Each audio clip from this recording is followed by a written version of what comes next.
Hey everybody, I'm Zach. And I'm Jesse. And you're watching In Depth on Now You Know.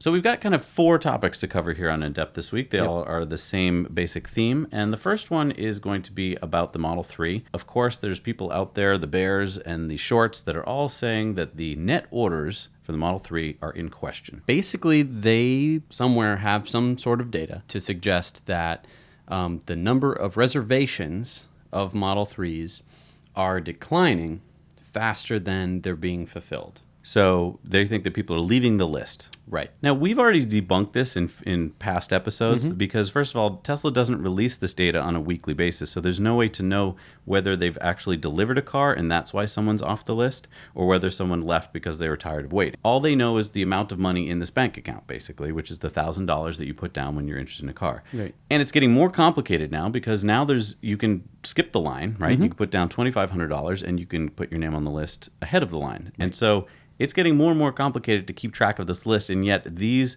analysts seem to think they know exactly what the data is. Right. And so Tesla said the notion that Model 3 cancellations are outpacing orders is unequivocally false. That's a Tesla spokesperson telling Reuters. So it's been debunked, and I can't see any reason why you'd want to report on this unless you're trying to move the stock. Right. Which means that you're not balanced. It means that you are not trying to report on the news, you are trying to influence the news. And the part that annoys me is that so many news organizations pick up on these stories, run with them, so that now the headlines read, number of reservations dropping, when in fact, they're not dropping. The media is always focusing on something negative. It's like they read through a story of what happened and they're like, oh yeah, let's pick out that negative aspect. Right. Which leads me to, let's say, Prime Day. The other day, Amazon had their Prime Day, which they every year offer to people who don't have Prime to kind of introduce them to the service. And their servers were basically overloaded, right? Some people who tried to buy stuff that day either had a delay or got one of those 404 error warnings. And what was the story? Was the story that day that Amazon had record-breaking sales, or that so many people bought stuff in this day? No. What I heard that day was that Amazon can't keep up with orders. They've had server problems. People can't get on the site. It's a problem. And it's like, yeah, there were some problems that day. But overall, it was a good problem. It was a good problem. Amazon fulfilled so many orders that they had trouble keeping up with their servers. Right. And so it's this sort of negative reporting that it doesn't really help anyone. Well, it's not the truth. It's right. It's you're cherry picking a very small issue, which is a result of usually a very positive outcome. And then how often does the media go back later and report that they were wrong? I hardly ever see that.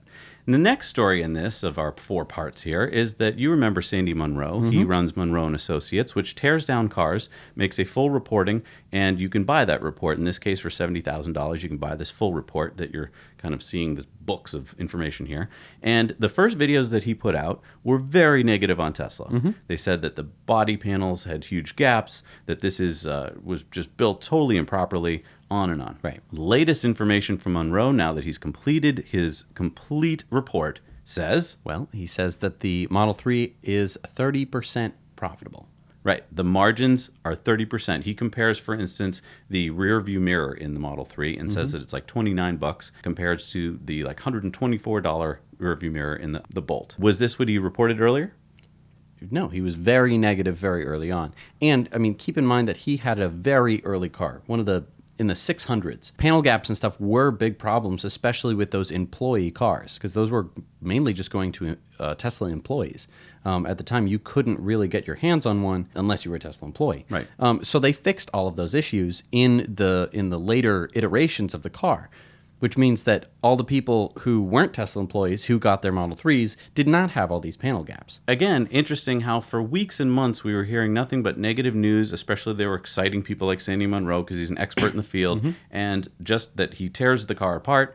Now when he actually comes out and says, here's my full report, I think it's an amazing car, right, and it has amazing margins, doesn't really have a bad thing to say about the car, where's the press? Crickets.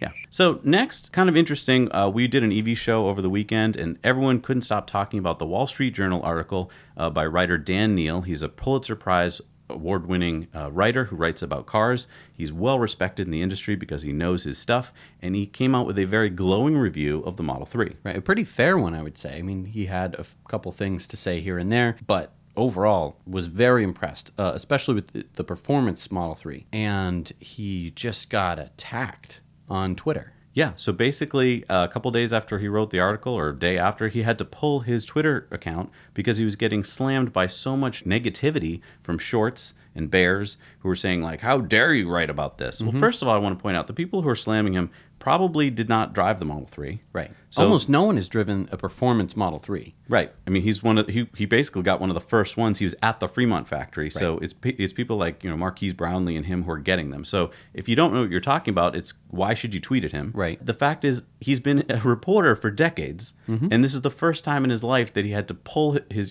Twitter account because he was just getting so much negative. Right. And what is it about these bears in these shorts that they can't just have a conversation? Fine if you want to ask him about some aspect of his article and say, oh, why did you think that? But to just rip into him like they did, what's that all about? It's insane. There's no back and forth. There's no sort of conversation. There's no questions. There's nothing like that. It is just simply trolling, spamming. It's terrible. Now, what was so great about the Wall Street Journal article was that, first of all, they had been very bearish on Tesla for a long time. You hardly heard anything positive that came out of their reporting. This was the first time when they actually came out with something positive, and it's a mainstream press. So if you have a father or a grandmother that you want to share some stories with, if you show them this, they're probably, first of all, have already going to read it. Right. And they're probably going to believe it because it's the Wall Street Journal. So this was a great first opportunity that many of us Tesla fanatics have to say, hey, look, the mainstream press is backing up what we're saying. This car is amazing. And just so sad to see that so many people had to come out and bash Dan Neal for his very honest and good reporting. Right. I mean, the Model 3 is far and away probably the best car that's ever been made. We've driven it, and it drives so amazingly. Yeah, and Dan backed that up. He was saying all these problems that people, said in the early stages with wind noise, that's gone. He said it handles amazingly. Right. He was saying that basically it's the way cars should be. And lastly, USA Today reports that there are delays in Powerwall and solar deliveries. And the whole article just goes basically into the fact that no one can get the solar roof, no one can get their Powerwalls in the United States, and how awful that is. Right. And instead of the article talking about how amazing it is that this company came up with these two technologies, because let's remember, no companies had the Powerwall or solar roof, and they actually made the product. It's a product that does exist. Right. All they could talk about in the article was how it was supposed to come out a year ago, and it hasn't come out. Where is it? Nowhere in the article did they talk about Australia or Puerto Rico. Yeah, and let's talk about why that's important. Right. That's where all these batteries and solar things have been going. Okay, not the solar roof, but a lot of energy has been focused on making sure that Puerto Rico is getting enough solar and battery backup to be able to function as a territory of the United States. Yeah, and you do not hear about this in the mainstream press. In fact, the mainstream press has pretty much ignored Puerto Rico. Their power grid is in shambles, and it still is in shambles from last year's hurricane. Right. And we're just getting ready for the next round of hurricanes. Right. We're hitting hurricane season right now. Who knows what's going to happen when it hits again. Right. Because they haven't improved on the system. They haven't made microgrids or anything like that. So the only people I've heard of who are helping out is Tesla. Right. And what are they doing? They're going down there, setting up solar systems and power walls, and they're making sure that power walls are available for Puerto Ricans. Right. Now, we have power walls that we've earned through the referral program, and we have not gotten them yet. It is comforting to know that those power walls are most likely headed to somewhere where they are needed much more than they are needed here. Right. That should be the story, folks. Right. That should be that this company cares more about humanity than it does about profit. profits. Bottom line. When have you ever heard about a company doing anything like that? This story should be running over and over about Tesla because that is the difference with Tesla. It is run by a person who doesn't care about profit, yet every single story seems to call him the billionaire, as if he set out in life to just sit on a pile of money. Right. His plan, again, in his life, is to sell all of his Tesla stock at some point, right? Not to buy an island, not to live in a life of luxury, but to fund his passion, which is to get humanity to Mars. Right. It's not to get him to Mars. Nope. It's not so he can live in a lap of luxury on Mars. It's so that he can fund humanity, the people who want to go to colonize Mars. And I predict that in the future, history will show that he is probably the greatest person that was alive in this century because he's actually focusing on something that we are going to need. Right. We all seem to think, oh, the Earth is so perfect. It's never going to so change. Stable. We've been doing this forever. We're in such a stable world. I mean, no, we're not. First of all, we've been doing the things that we've been doing in the way that we've been doing them for less than 100 years. You know, the population has been increasing. Everything is new. Everything is different. And yet we are always focused on how to keep everything normal, how to keep everything stable.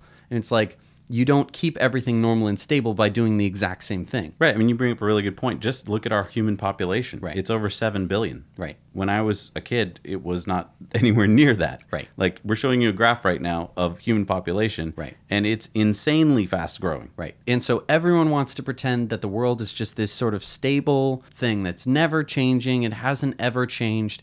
It has changed. It's caused civilization collapse in history. I mean, if you actually look at history, you know, there have been climate events that have actually changed civilizations. We're not above that at this point in humanity. Or also just let's talk nuclear weapons. Right. We have nuclear weapons, folks. So at any moment, something horrible could happen. Right.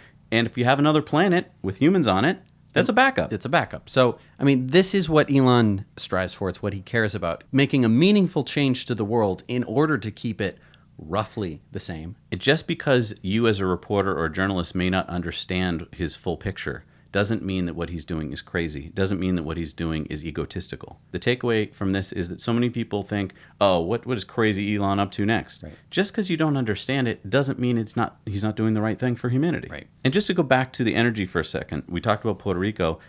If you are, let's say, an analyst and you're like, well, Tesla doesn't make much money giving away stuff to Puerto Rico. Right. Well, they're also selling those batteries to Australia. The price of electricity in Australia is about 45 cents a kilowatt hour compared to the United States, where the average is about 12 cents a kilowatt hour. Right. So where do you think it makes sense to sell your batteries? Australia. Right. And that's where they're selling them to people who need them The most. the most. So yes, you're not getting them here in the United States fast enough. That's because they're still a small company. They're still a startup, but they are making money hand over fist in Australia. Right. And they are ramping up production of the solar roof. And again, this is one of those technologies. It's a disruptor. It's not just a disruptor of the solar panel industry. It's a disruptor of the roof industry, which has not been disrupted in a good long time, since asphalt composite shingles were invented practically. Right. Think about this for a second, folks, that when he finally gets the Powerwall into full production and fully tested, it's going to change everything in roofing. Now, I know roofing is boring. Right. Most of us don't walk around thinking about our roofs. That's because we want our roof to last a long time. This roof is guaranteed to last the life of your house. It's going to be a no-brainer when this thing is finally out and you need a new roof. To install it on your house. And No brainer. There's no other product that you can put on and just relax. But see, this article makes it sound like, oh, Tesla's got delays, it's got problems. Yes, today it's delayed, but that's because people want this product. Right. There's a list, a waiting list for the Powerwall and for the solar roof. And for the Model 3. And for the Model 3. What better shape could a company be in than a demand list for their products? Right. Almost every other company you've heard of comes out with a product, has to advertise it to build up demand. Right. This company has never once advertised anything. Think about that for a second. They haven't spent a penny on advertisements. You watching this program are one of the few people on the planet that actually knows what a Powerwall and a solar roof and a Model 3 are. Right. I urge you to go to work and just say those 3 words and say, anybody? Anybody? Right. You probably get a bunch of blank stares. Right. Powerwall? Solar roof? No They're not one's going to know gonna- what you're talking right. about. We're living in a little bubble, folks, Right. of people like you who are smart, who know what's going on.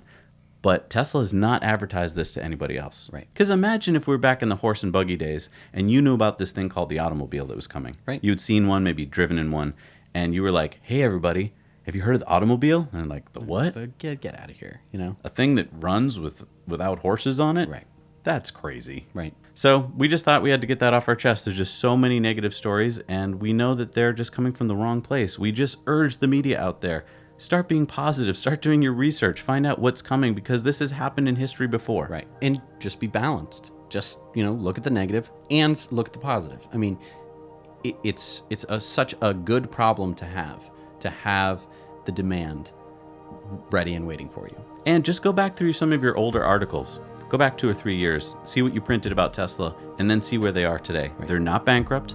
They're not in trouble. They're doing better than ever before. Right. Thank you so much for watching, everybody. We appreciate your support. We'd love it if you became a Patreon. Patreons are awesome people that give us a little bit of money every month. There's tremendous perks, like these awesome mugs and t-shirts and signed posters. Yep. You get to watch our Patreon bonus stories. Every week. And those are stories that we only give to our Patreons, and you can get them for as little as $1 a month. Right. So head on over to patreon.com and check it out. Thanks so much for watching. Now you know.